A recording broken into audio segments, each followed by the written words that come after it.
Hey everyone, quick market review on another day where the market has not really covered itself in glory. Yeah, it's kind of messy out there, choppy and downward choppy in TradFi and in crypto as well. Seems like there's quite a lot of uncertainty out there at the moment. Uncertainty around who's going to win the election, what are they going to do after they win.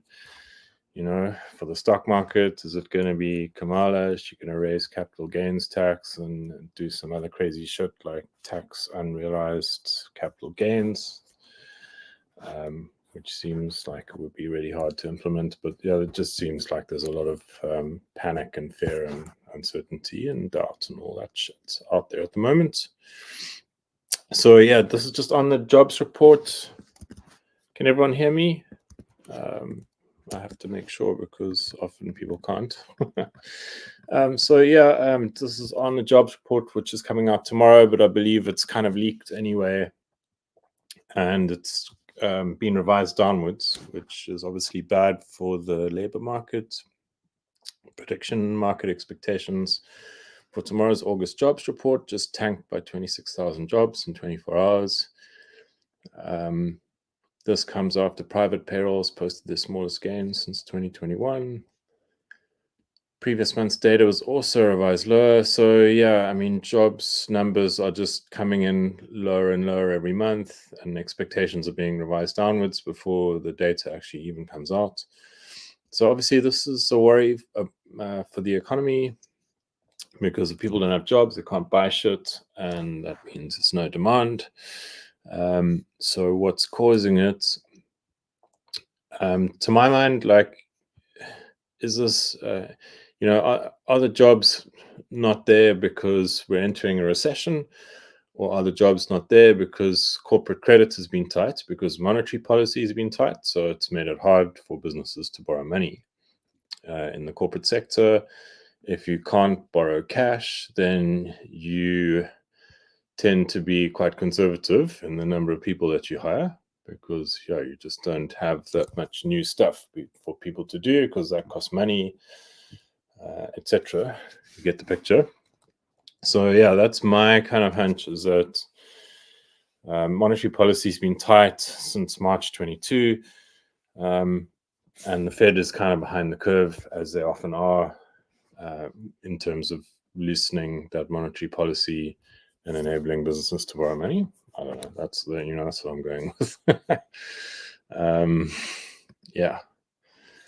So yeah, let's have a quick look at DXY. Nothing major to report here. Drew these rounding tops about a week ago, and this one is pretty much following suit. Looks like we've had basically 3 drives down, and we're probably going to go lower. Although this is quite a big level here, and once this breaks, we could get quite a big waterfall of downward action on DXY.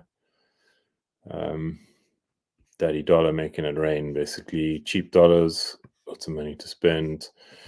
Hopefully recessionary fears go away at some point, so that can actually manifest as some up-only action in the crypto markets and in the stock markets, I want to say, but it looks pretty ugly. So when DXY goes down, that's good for global liquidity. This was just interesting to me. This is correlation coefficient with the 2-year yield, which is massively correlated to the dollar.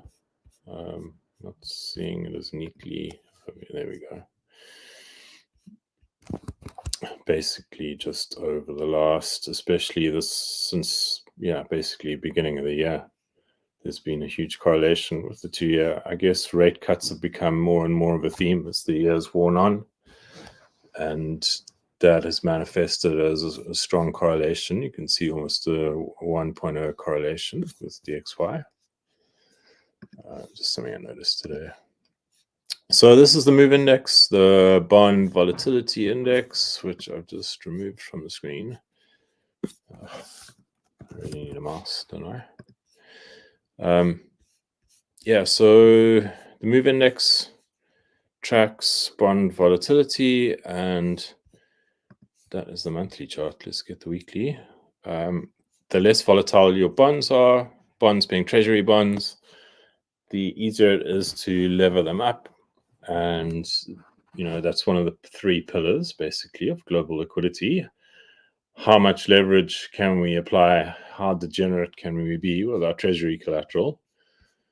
We being the global financial system. So, the MOVE index, Fed easing or tightening, as the case may be, and the People's Bank of China. Those are your 3 main global liquidity sort of legs of the stool, or however you want to put it. So the MOVE index has had this nice rounding top going for quite a long time, dating back to basically when the Fed started tightening in March of 22. It's been, it went up, monetary policy tightened, and it's had this rounding top, which is basically looks like it could be broken. I mean, let's hope it isn't, but we had this nice downtrend here. We got a spike through there where the yen carry trade blew up a couple of weeks ago, and we just spiked through there again as we had this downward price action, this horrible lower high action on the S&P and on the Nasdaq. Looks kind of even uglier. So this is something to be watched, because if we get up to 125, that is quite bad bond collateral territory to be in. So ideally, this is not a sustained move to the upside. We really want to try and preserve this rounding top structure on the MOVE index and get it back below 95. Is where you want to see it. Below 95 is good, basically, for collateral values. So that's something to be a bit concerned about. And then this is possibly more concerning is the ugly market structure on the S&P. So I'm in a glass case of emotion. It's emotional times.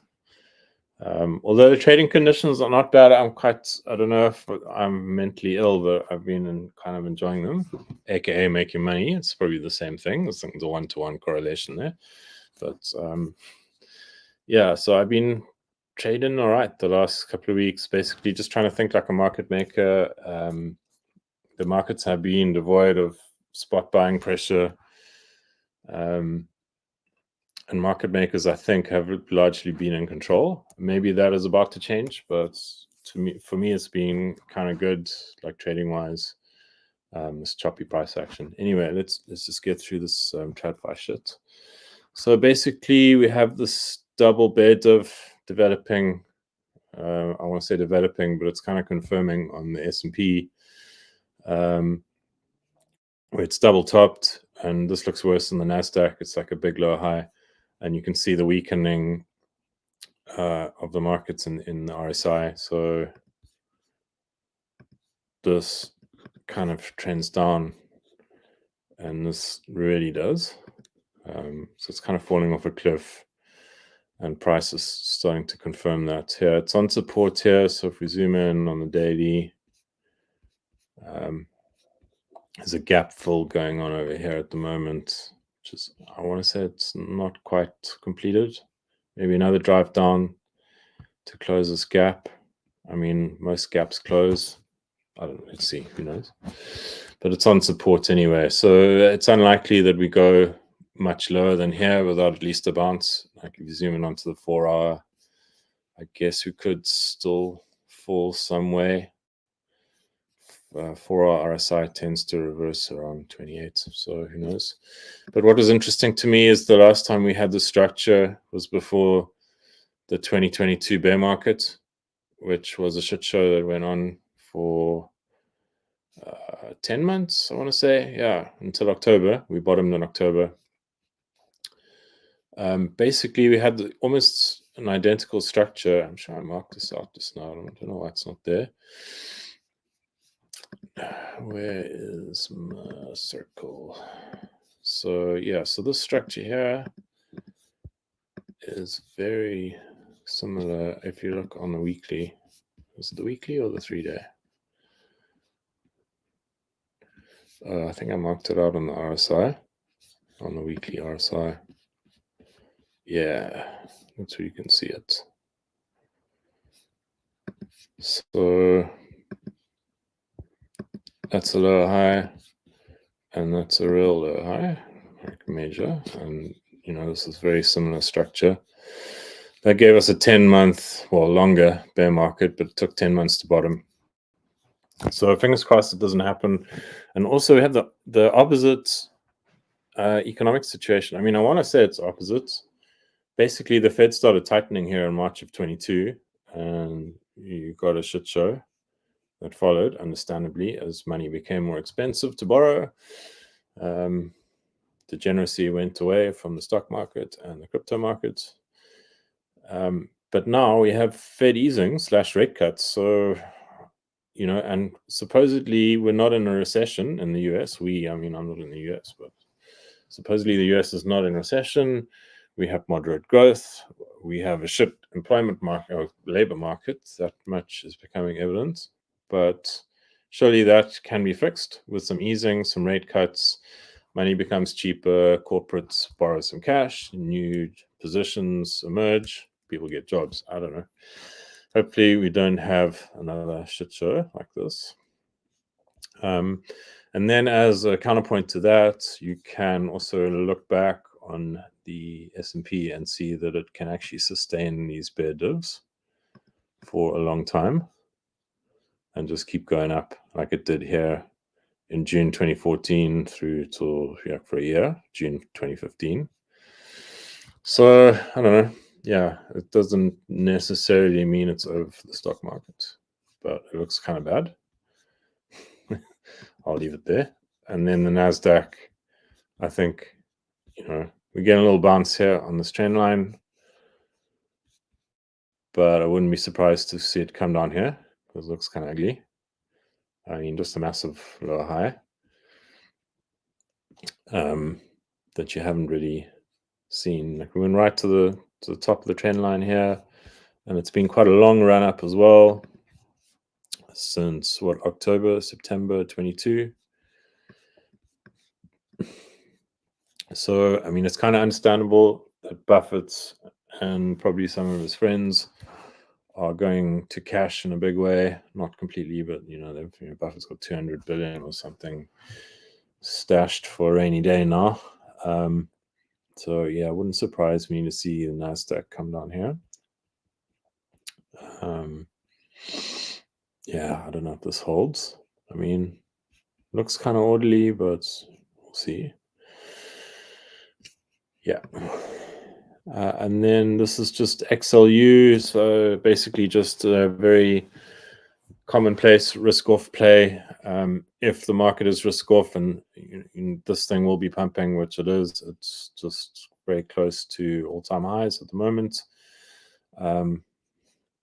When it gets to all-time highs, it doesn't tend to stop, it tends to keep going and then pull back afterwards. Yeah, so just another sign that there is a big hot ball of money that's moving into risk-off plays in the stock market. I've been waiting for this thing to roll over. I was hoping it would make a lower high and, you know, and we could dismiss it, but that hasn't happened, unfortunately. This is the monthly chart, super long term. Weekly charts, you know, still last month, it's just kept going. So yeah, this is TLT. So this is a sign of the rates regime change. And, you know, bonds also a risk-off play. But this is basically a play on the price of bonds, not on the coupon, not on the interest rate return. So that is going down and the price of bonds is going up. That's just how bonds work. Yeah, so basically what we have here is the financial crisis here. This is when your major lower rates regime started. Rates got lower and lower as time went on, which meant the price of TLT went up, this being an ETF for long bonds, mostly 20-year plus, 20 to 30 year. So yeah, rates came down and down and down. Money got cheaper and cheaper from 2008 all the way through to 2020. Peaked over here, COVID crisis, huge amounts of cash started being printed. Yay, free monies for everyone, stimmies all around. Eventually, of course, you get inflation, rates start pumping, TLT crashes, and then you just have this massive wall of volume of people trying to bottom tickets and failing. But I think they finally got it right. So the bottom basically came November last year when crypto started going up, Bitcoin mostly and Solana. But that's neither here nor there. So yeah, this looks like a good play. Like if you have money to put into the stock markets, then I would seriously look at levering up on this ETF if you're a bit of a degenerate. Because this thing doesn't move much, but if you lever up, you can make proper cash. It's at 100 now. Your next stop is going to be probably 120. You can almost guarantee it's going to 120 probably in a relatively short amount of time, which if you're highly levered or as levered as makes sense, that can turn into real money. So yeah, that's just gold. Gold is not going to hang around because we now are pricing in a 50 basis point rate cut in the near future, which for gold, lower rates typically means, especially on the short end, the 2-year, that gold is going to pump because the return on bonds goes down. So if you have to make a choice between the two risk-off options of bonds or gold, people start going for gold because the real interest rate basically becomes unsustainable to buy bonds. Well, not unsustainable, just unprofitable, basically. So, also with the 2-year coming down, that means DXY is going down, money's getting cheaper.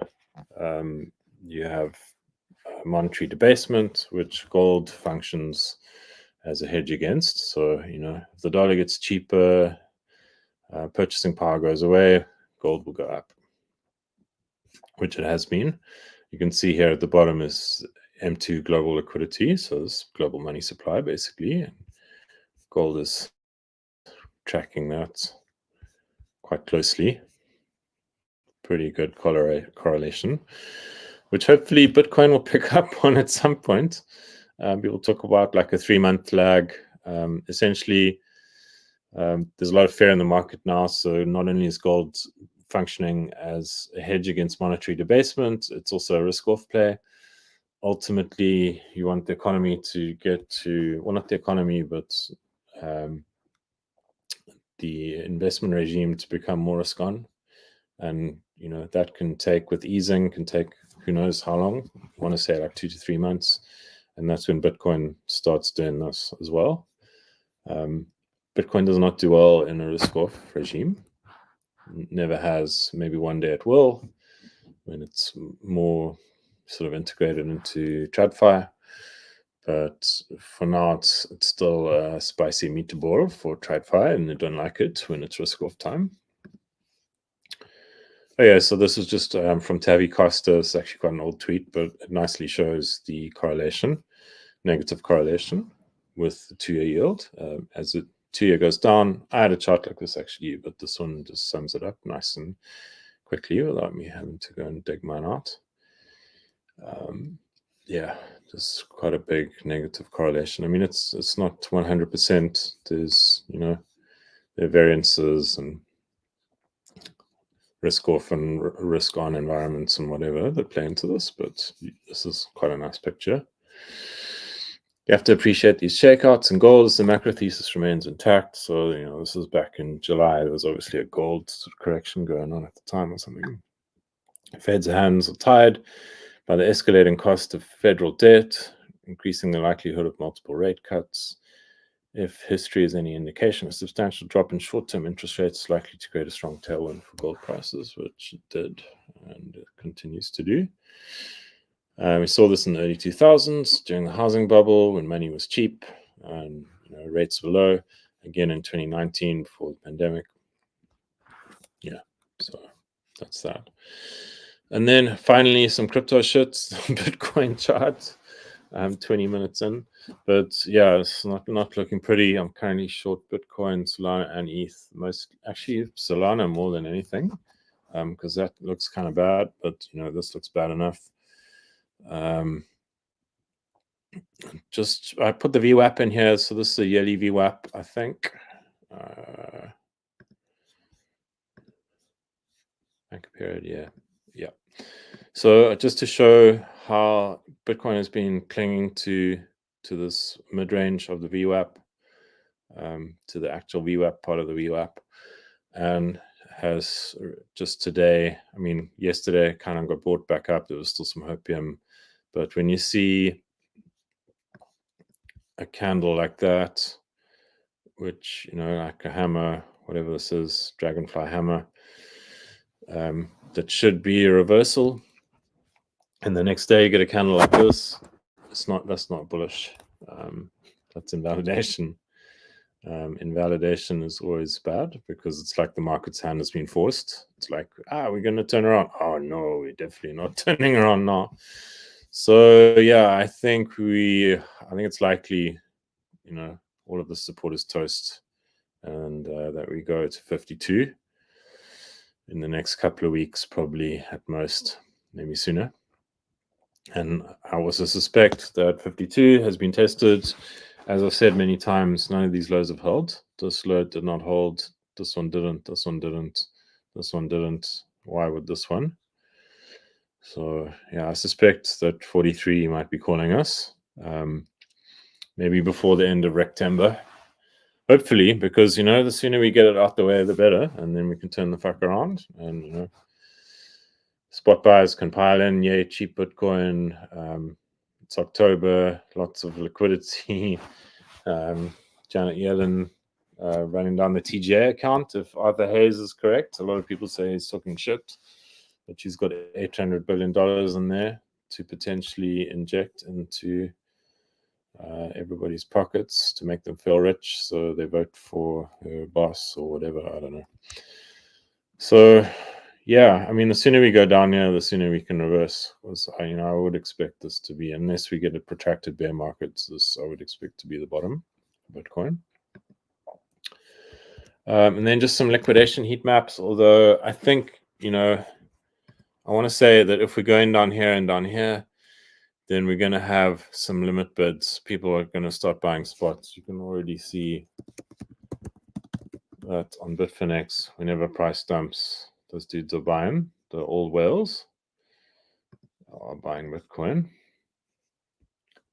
Look at this, down bidding on Bitfinex. Down bidding, currently bidding. But of course, you have to see that in Bitfinex buys, you have to contextualize, because let's go all the way back here and look at how they behaved, the Bitfinex Whales, in the bear market.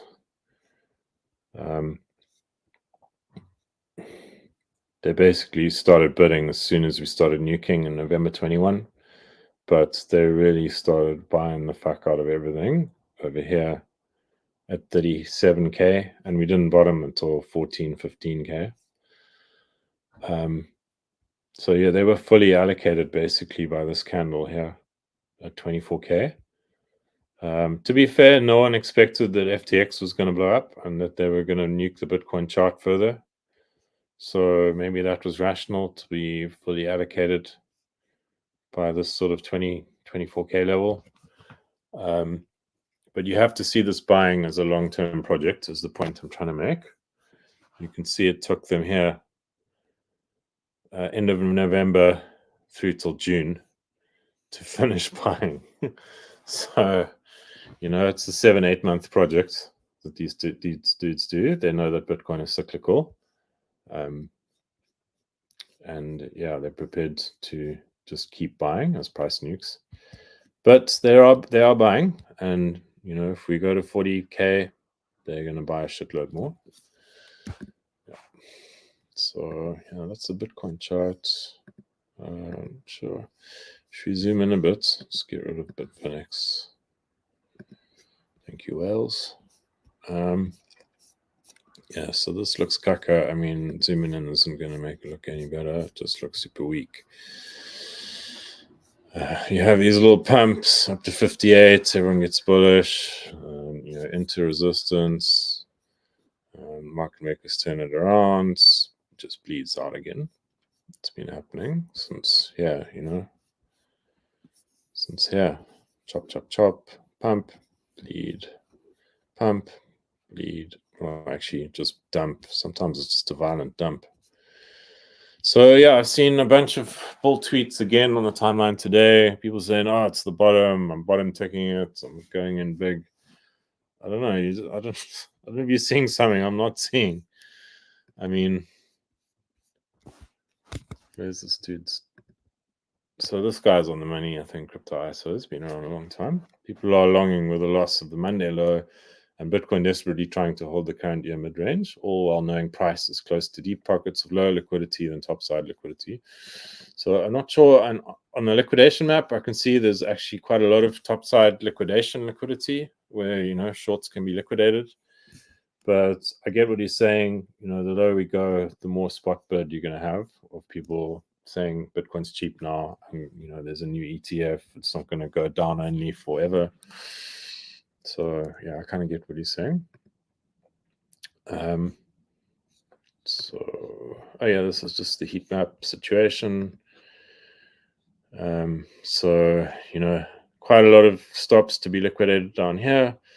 But also, I think, which you don't see on this as it's a liquidation map, there's going to be lots of limit buys down here as well. So that's going to create liquidity for market makers. And it's just easier to send price down when it's trending down. There's a lot of liquidity up here at 57,700, but it's expensive if you're a market maker to send price up there if it's a counter trend move. Yeah, is it economically rational? That's what you have to ask. Try and think like a market maker. So this liquidity will be taken. It might be a beautiful short squeeze when it does, but I think we go low first. And then this is just the Bitcoin exchange liquidation map shown as kind of two sides of a market sort of thing. Again, showing there's like a lot of liquidation liquidity, I should say. Stops to be taken, positions to be liquidated. There's more top side than down below, but also down here that you don't see lots of limit orders, spot buys, that kind of thing. So, and then just Ethereum, pretty ugly as well. Maybe closer to a bottom on RSI than. Let's look at.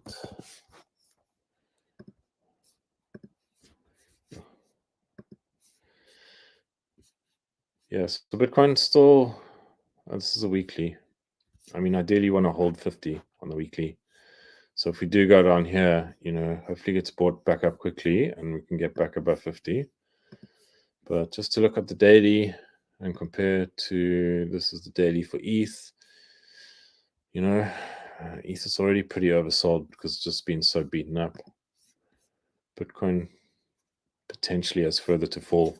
Saw someone tweet about that today as well, which was kind of interesting point of view, but it's true.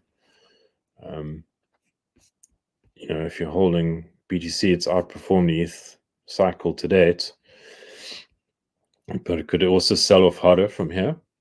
So, this is just my obvious targets. It's 43, 42K. Maybe wick through to 40. But, that's what, I don't know, 20% more, 25% drop from here. What are you looking at with the ETH? I wouldn't expect ETH to go below 1900. It's possible, but I would expect you've got quite a clean range here. Where this was an important level, you broke through it,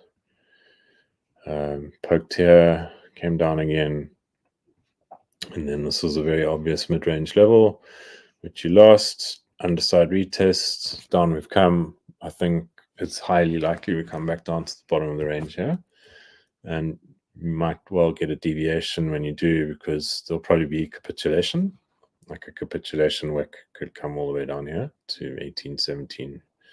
Who knows? But I think I get bought back up. Bull market dependent. Fingers crossed. So yeah, that's kind of my outlook for ETH. Hasn't changed that much. I think that's going to look like quite a big, ugly RSI sell-off down to like 20 level.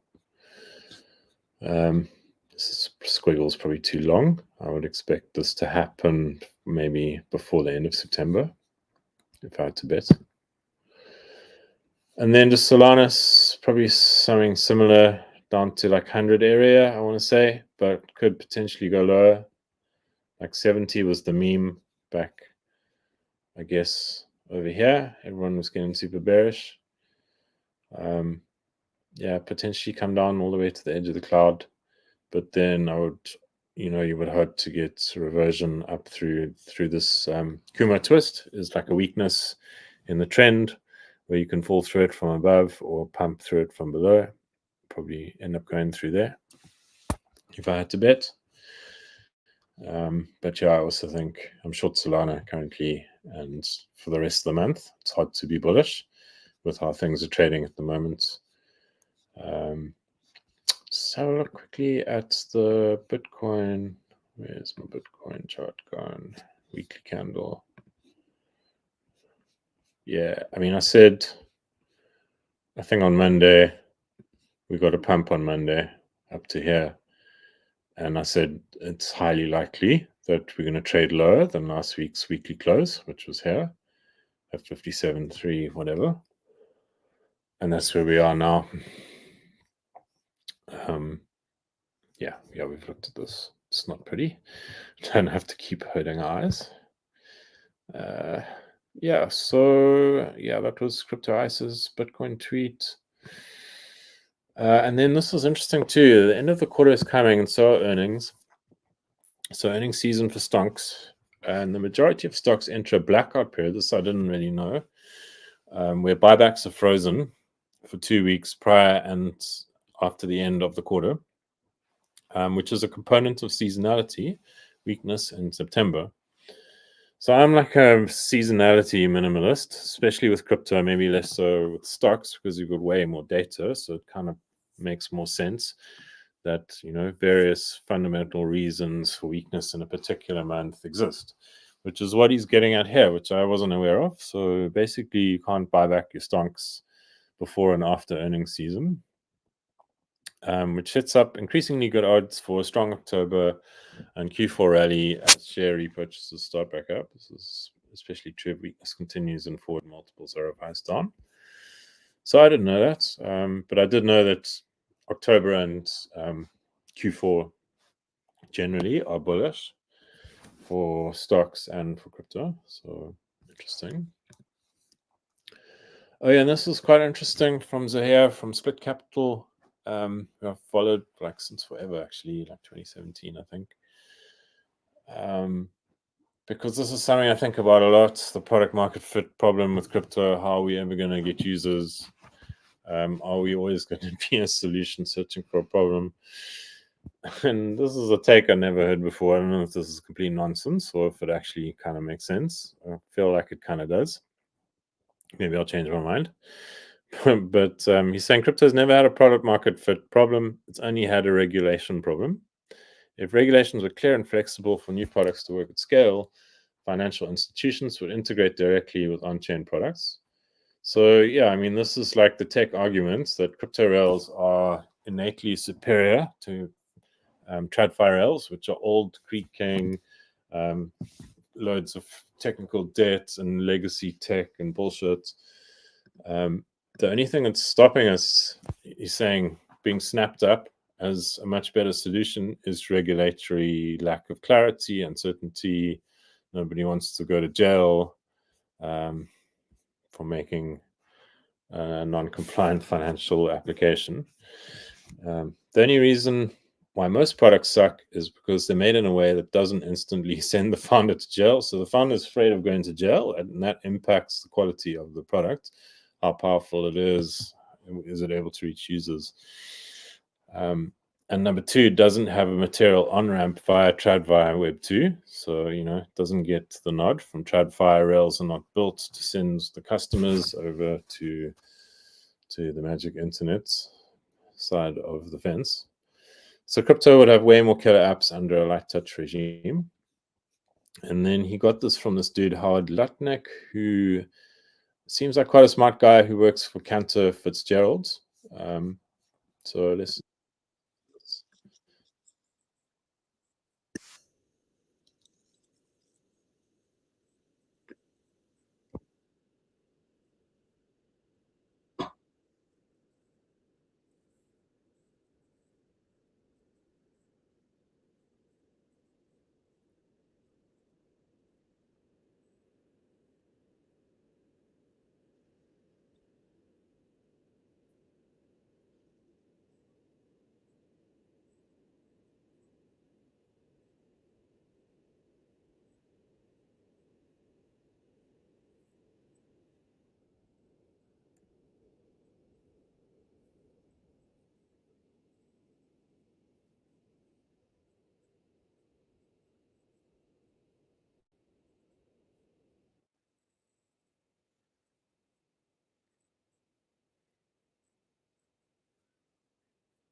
Cool. So that's Howard, the latest TradFi Bitcoin bull trying to pump our bags, doing God's work. Yeah, I thought that was interesting. Has anyone got any charts they want to look at? Henry is saying no. Oh, is there no audio on the video? Sorry, guys. Maybe it doesn't come through. Anyway, it's worth a watch. I'll put the link in chat. Yeah, cool. And I'll catch you all tomorrow. It'll be another stream, maybe a bit earlier tomorrow night. Cheers for now.